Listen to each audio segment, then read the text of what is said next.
अपनी पत्नी को दर्द से तड़पते देख आदमी ने उसे उठाने की सोची, लेकिन उसका हाथ पेड़ के नीचे फंसा था। पत्नी को खून बहने से बचाने के लिए आदमी ने कुल्हाड़ी उठाई और बिना हिचकिचाए उसका हाथ काट दिया ताकि उसकी जान बच सके। इस घटना ने लिसा को एक हाथ से वंचित कर दिया।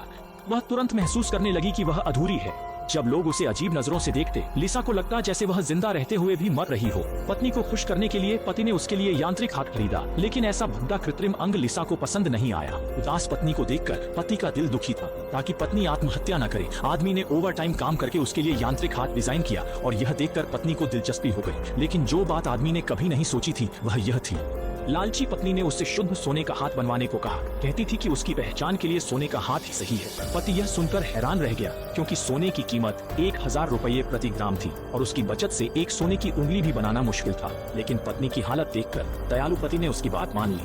अगले दिन उसने घर बेच दिया, कार गिरवी रख दी और किसी तरह 3 सोने की ईंटें जुटाई। फिर उसने पत्नी के लिए सोने का हाथ बनाना शुरू किया। सोने की ईंट को भट्टी में डालकर ब्लो टॉर्च से सोने के पानी में बदल दिया, फिर टब में डाल दिया। उसने सच में 24 कैरेट का शुद्ध सोने का हाथ बना दिया। चमकते हाथ को देखकर पत्नी उसे छोड़ नहीं पाई और सोने के हाथ की सजावट से लिसा धीरे धीरे खुशमिजाज और आत्मविश्वासी हो गई।